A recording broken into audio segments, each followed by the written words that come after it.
This segment brought to you by Sure Crop, liquid crop nutrition delivered right to your farm. We're back. Now we learn about the ethanol industry with Kyle Bauer and Brian Jennings. Hi, this is Kyle Bauer. I'm visiting with the American Coalition for Ethanol. I'm visiting with Brian Jennings.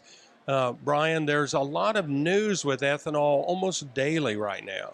There is. We've had some really good news recently, of course, with the president announcing that he's directing EPA to move forward with a rulemaking to allow E15 year-round. That's a big deal because right now, ethanol producers are hurting. We need more access to the market. We're producing significantly more ethanol than what we're allowed to use at home.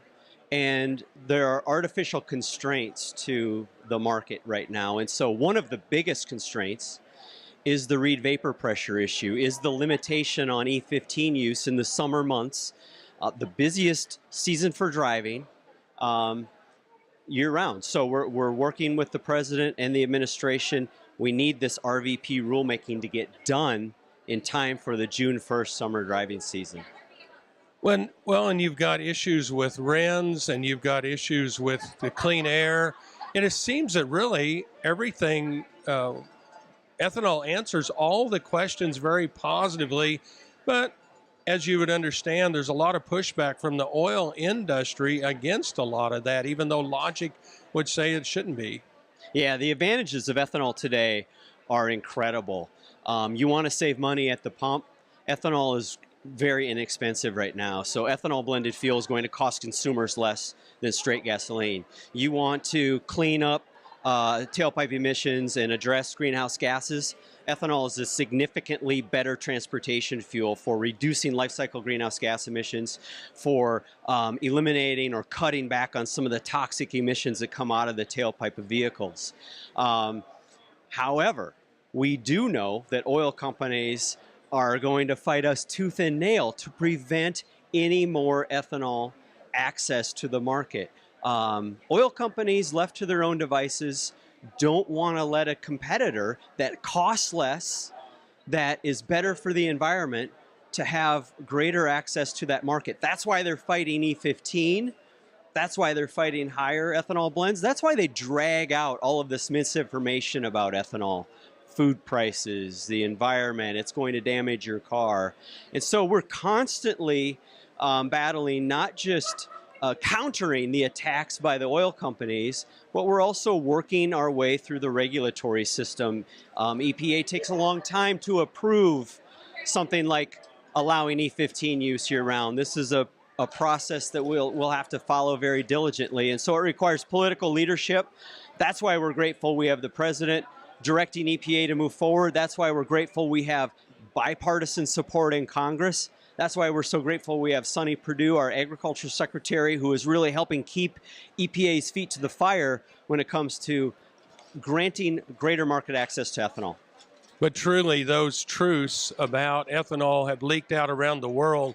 The opportunities for the rest of the world to want to buy ethanol have become very strong as well. Yeah, that's a great point. While we have struggled a bit here at home to increase the use of ethanol, the rest of the world wants and needs our ethanol because they recognize it's got octane value. Its price point is attractive, so they're going to save money by blending more ethanol. They're going to reduce greenhouse gases by blending more ethanol. And so you have countries like Canada, a very strong customer of ours that continues to buy U.S. ethanol. Brazil, despite a tariff rate quota, is bringing more ethanol in. Mexico wants more of our ethanol. Japan wants more of our ethanol. And so we do have, thankfully, all of these opportunities around the world, and we're setting records in terms of ethanol volume. We're visiting with Brian Jennings. He's with the American Coalition for Ethanol. This is Kyle Bauer reporting. Back to you, Jamie. Thanks, Kyle. Come back after the break for this week's Kansas Farm Bureau update. Sure Crop Fertilizers was started by my father, Don Sherman, and my mother, Shirley Sherman. Family business that started in the 80s. We predominantly focus on plant nutrients and what we can do to give growers better responses for with the fertilizer dollars that they do and what we can do to make those things work better for that grower.